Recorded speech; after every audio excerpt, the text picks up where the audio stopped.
Le barbecue annuel du 4 juillet de la famille Williams battait son plein lorsque mon frère David décida de faire de moi le divertissement de l'après-midi.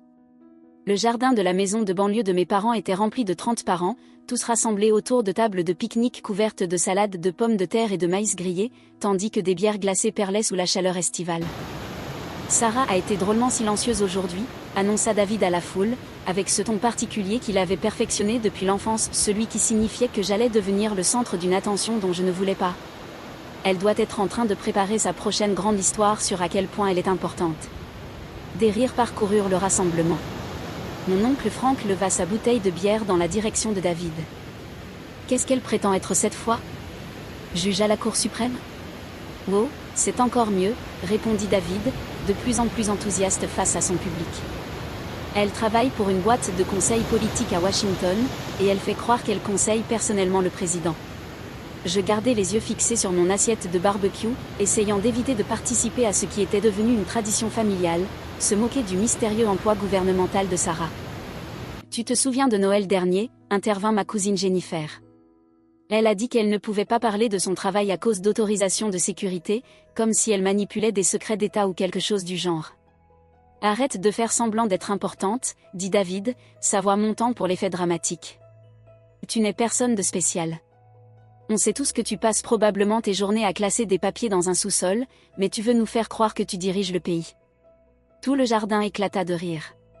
Même maman et papa souriaient, bien qu'ils paraissaient légèrement gênés par les moqueries publiques de David. Sarah a toujours été dramatique, ajouta tante Linda. Vous vous souvenez quand elle avait 12 ans et insistait pour dire qu'elle allait devenir présidente un jour? Au moins, c'était une fantaisie appropriée à son âge, dit David. Maintenant, elle a 34 ans et elle joue encore à faire semblant avec sa carrière. Je pris une gorgée de mon thé glacé et consultai mon téléphone. 2 appels manqués du chef de cabinet de la gouverneure Patricia Morrison. Je devrais rappeler plus tard. Vous voyez, dit David en pointant mon téléphone. Probablement en train de vérifier son horoscope, mais elle veut qu'on croie que c'est une affaire urgente du gouvernement. Plus de rire. Et David, dit maman doucement. Laisse peut-être Sarah tranquille. Elle travaille dur.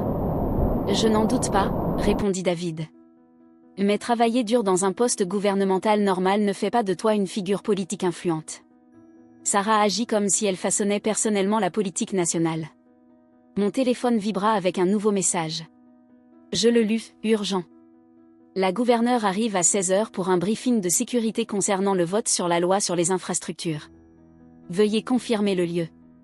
Je regardai l'heure, 15h52. Je répondis rapidement, barbecue de la famille Williams, 1847 Maple Street, Springfield. Nous serons prêts. La voilà repartie, dit Jennifer en me regardant taper. Probablement en train d'envoyer des SMS à ses contacts imaginaires au département d'État. En train de commander à manger, suggéra l'oncle Frank, mais en faisant semblant que c'est officiel. David s'amusait comme jamais.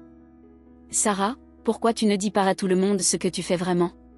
Pas l'histoire mystérieuse de la consultante gouvernementale, mais la description réelle de ton poste. Je levai les yeux de mon téléphone. Je travaille sur la stratégie législative et la mise en œuvre des politiques pour l'administration Morrison. L'administration Morrison, ricana David. Tu veux dire la gouverneure Morrison? Sarah, cette femme a des dizaines de conseillers politiques. Tu ne travailles pas personnellement avec elle. Stratégie législative, ça sonne inventé, ajouta Jennifer. Genre, qu'est-ce que ça veut dire dans la vraie vie? Ça veut dire que j'analyse les propositions de loi, j'évalue leur faisabilité politique et je développe des stratégies de mise en œuvre pour les initiatives prioritaires, répondis-je calmement. David leva les yeux au ciel. Vous voyez, elle parle comme si elle faisait un briefing au Congrès, mais en réalité, elle doit bosser dans un open space à vérifier des papiers. Avec des autorisations de sécurité, ajouta l'oncle Frank sur un ton moqueur. Et n'oubliez pas les autorisations top secrètes. Les rires continuèrent. Je supportais depuis 8 ans des variantes de cette conversation à chaque réunion de famille, depuis que j'avais pris un poste au sein du gouvernement de l'État que je ne pouvais pas vraiment expliquer sans violer mes obligations de confidentialité. Mon téléphone vibra à nouveau. Cette fois, c'était un appel de la gouverneure Morrison elle-même. Sarah, dit maman en remarquant l'appel entrant. Tu devrais peut-être prendre ça à l'intérieur. On essaie de passer un moment en famille. En fait, dis-je en me levant, ça pourrait concerner tout le monde ici. Je répondis à l'appel et le mis sur haut-parleur. Bonjour, gouverneur Morrison. Le jardin devint complètement silencieux, 30 personnes tenant leurs assiettes de barbecue, toutes fixant mon téléphone. Sarah, la voix de la gouverneure Morrison emplit l'air d'été avec une autorité et une chaleur indéniables. J'espère que je n'interromps pas votre fête nationale. Pas du tout, gouverneur. Que puis-je faire pour vous? Nous avons un problème avec le projet de loi sur les infrastructures. La délégation fédérale demande un briefing d'urgence sur la position de l'État avant le vote du Sénat demain. Je sais que c'est un jour férié, mais... Bien sûr, répondis-je. De quoi avez-vous besoin? Un briefing complet sur le calendrier de mise en œuvre, l'allocation budgétaire et la faisabilité politique. L'analyse complète habituelle que vous fournissez avant les votes majeurs. La bouteille de bière de David resta figée à mi-chemin de sa bouche. Je peux préparer les documents de briefing en 1 heure, dis-je. Parfait. Je suis en route vers votre localisation en ce moment. Mon équipe devrait arriver dans environ 3 minutes. Y a-t-il un endroit privé où nous pourrions travailler? Chaque personne présente au barbecue me fixait, avec des expressions allant de la confusion au choc. Le bureau à l'étage conviendra très bien, dis-je. Excellent. Et Sarah, apportez les données de sondage sur les priorités en matière d'infrastructures rurales. Les sénateurs ont spécifiquement demandé votre analyse sur l'impact économique dans les petites villes. J'ai tout ce qu'il faut. Remarquable. À tout de suite. Je terminai l'appel et regardai autour de moi. 30 membres de ma famille étaient assis dans un silence absolu, digérant ce qu'ils venaient d'entendre. La gouverneure vient ici, demanda maman d'une voix faible. Dans environ 3 minutes, selon son équipe. Son équipe, répéta papa. Son service de sécurité. La gouverneure ne se déplace jamais sans protection. David tenait toujours sa bouteille de bière en l'air.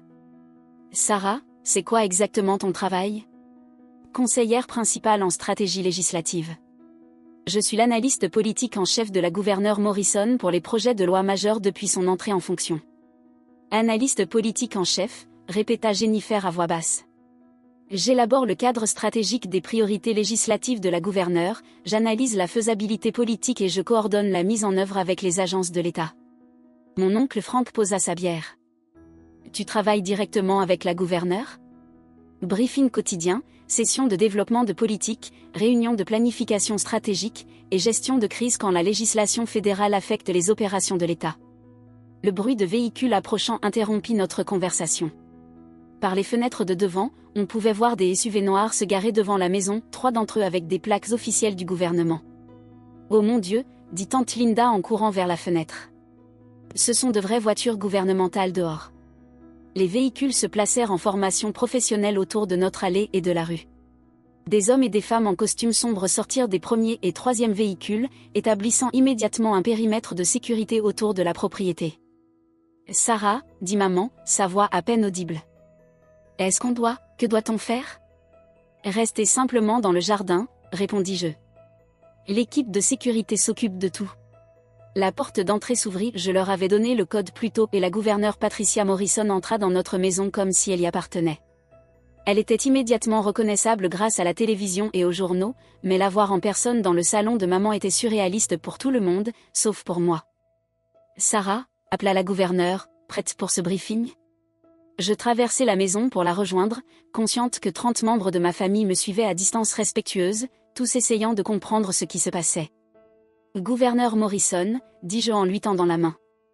Merci d'être venu ici. Je sais que la logistique d'un jour férié est compliquée. Et non-sens, dit-elle en me serrant la main chaleureusement. La gestion de crise n'observe pas les jours fériés. Et puis, je voulais rencontrer votre famille. Vous m'en parlez souvent. Elle se tourna vers la foule de parents rassemblés dans l'embrasure entre le salon et la cuisine. Vous devez être les parents de Sarah, dit-elle en s'approchant de maman et papa avec une grâce politique rodée. Robert et Linda Williams. Sarah parle constamment de vous. Gouverneur Morrison, dit papa, visiblement bouleversé. C'est un honneur de vous avoir chez nous. L'honneur est pour moi. Sarah est l'un des esprits politiques les plus brillants avec lesquels j'ai travaillé. Vous devriez être extrêmement fiers. Maman fixait la gouverneure comme si elle avait une hallucination. Sarah travaille directement avec vous? Sarah dirige mon équipe de stratégie législative pour les grandes initiatives, répondit la gouverneure Morrison. Quand le gouvernement fédéral propose une législation qui touche notre État, Sarah fournit l'analyse qui détermine notre position officielle. Son travail influence des millions de dollars de financements fédéraux et touche chaque citoyen de notre État.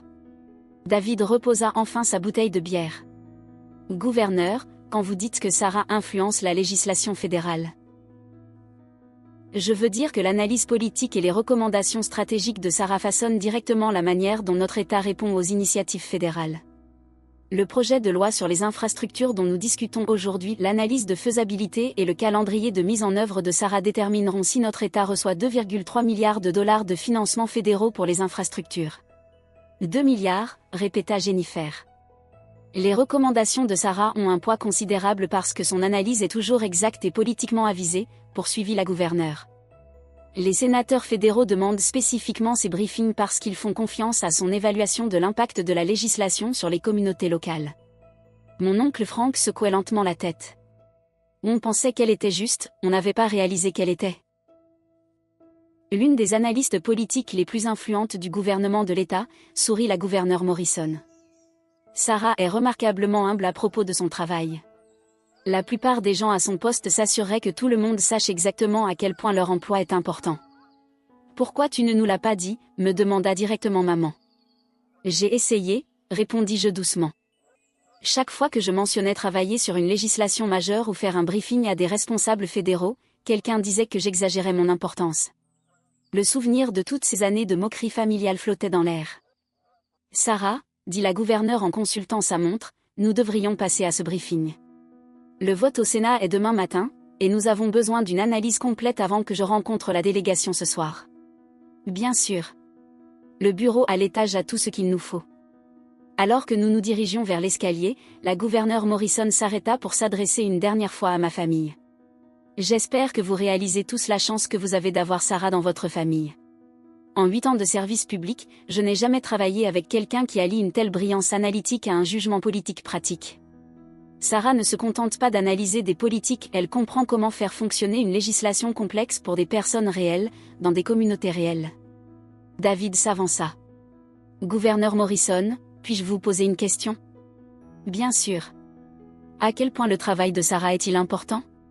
Vraiment? La gouverneure prit la question au sérieux. Et David, les analyses de ta sœur ont influencé plus de 15 milliards de dollars de décisions de financement fédéral pour notre État. Ces recommandations ont façonné des lois touchant la santé, l'éducation, les infrastructures et le développement économique. Lorsque les sénateurs fédéraux veulent comprendre l'impact de leurs propositions sur les familles ordinaires, ils demandent les briefings de Sarah. Mais elle vit dans un appartement ordinaire, dit Jennifer, encore sous le choc. Elle conduit une voiture normale.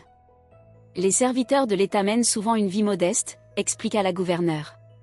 Le travail de Sarah concerne le service public, pas l'enrichissement personnel. Elle pourrait facilement gagner 3 fois son salaire actuel dans le secteur privé, mais elle choisit d'utiliser ses talents pour le bien public. 3 fois son salaire, demanda papa. Et minimum. Les analystes politiques ayant l'expérience et les résultats de Sarah sont très recherchés par les cabinets de conseil et les entreprises. Mais Sarah croit en l'utilisation de ses compétences pour aider les gens plutôt que pour maximiser son revenu. Je commençais à être vraiment mal à l'aise face à tant d'éloges. Gouverneur Morrison, nous devrions probablement commencer le briefing. Vous avez raison. Mesdames et messieurs, merci de partager votre fête avec les affaires de l'État. Continuez à profiter de votre barbecue.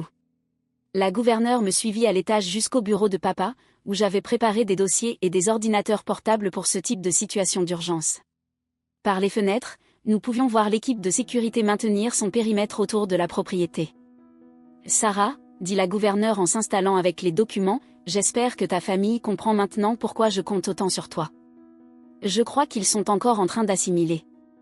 C'est difficile pour les familles de comprendre l'ampleur du travail gouvernemental de haut niveau, surtout quand la personne qui le fait reste modeste quant à ses contributions. Nous avons passé les 2 heures suivantes à examiner les calendriers de mise en œuvre, les allocations budgétaires et les évaluations de faisabilité politique pour le projet de loi fédérale sur les infrastructures. La gouverneure utiliserait mon analyse pour informer la délégation du Congrès de l'État, qui voterait sur l'octroi de 2,3 milliards de dollars de financement fédéral. À 18h30, nous avons conclu le briefing et nous sommes préparés à rejoindre ma famille en bas. Sarah, dit la gouverneure en rangeant les documents, cette analyse est exactement ce dont j'avais besoin. Ton évaluation de l'impact économique rural sera cruciale pour le vote de demain. Les données de sondage montrent un fort soutien bipartite à l'investissement dans les petites communautés, répondis-je. Cela devrait t'aider au Sénat. Exactement. Et ton calendrier de mise en œuvre nous donne des échéances concrètes pour le lancement des projets. C'est précisément pour cela que les responsables fédéraux demandent spécifiquement tes briefings. Lorsque nous sommes revenus dans le jardin, le barbecue avait repris, mais l'atmosphère était complètement différente. Au lieu d'une conversation familiale décontractée, un sentiment de respect mêlé de nervosité flottait alors que 30 personnes essayaient d'agir normalement en présence de la gouverneure de leur État. « Comment s'est passé le briefing ?» demanda maman en nous apportant des assiettes. Sarah a fourni exactement l'analyse dont nous avions besoin, dit la gouverneure. Le vote du Sénat demain déterminera si notre État reçoit un financement historique pour les infrastructures, et le travail de Sarah nous donne la meilleure position possible. David s'approcha timidement. Gouverneur Morrison, puis-je m'excuser pour tout à l'heure ? Je ne comprenais pas vraiment ce que faisait Sarah. Aucune excuse n'est nécessaire, répondit la gouverneure avec grâce. La plupart des gens ne réalisent pas la complexité du travail politique de haut niveau. Ce n'est pas aussi visible que d'autres carrières, mais c'est incroyablement important. Je me sens idiot, dit David. J'ai passé des années à me moquer de Sarah en disant qu'elle faisait semblant d'être importante, et il s'avère qu'elle l'est vraiment. Un travail important ne rend pas quelqu'un plus important comme personne, répondis-je. Nous faisons tous des métiers différents. Sarah, ton travail touche des millions de personnes et des milliards de dollars, dit oncle Frank. Ce n'est pas juste différent, c'est extraordinaire. La gouverneure Morrison acquiesça. Ce qui est extraordinaire, c'est la combinaison de brillance analytique et d'humilité personnelle de Sarah. Elle pourrait exploiter son expertise pour un gain personnel, mais elle choisit le service public. À 19h, la gouverneure se prépara à partir. Son équipe de sécurité avait maintenu le périmètre professionnel pendant toute la visite et coordonnait maintenant son départ. Sarah, dit-elle en marchant vers son véhicule, merci pour cet excellent briefing. Je t'appellerai demain après le vote du Sénat pour discuter des prochaines étapes de la mise en œuvre. Bien sûr, gouverneur. J'aurai des projections de calendrier mises à jour prêtes. Parfait. Et merci d'avoir organisé cela pendant votre réunion de famille. Ce fut un plaisir de rencontrer tout le monde.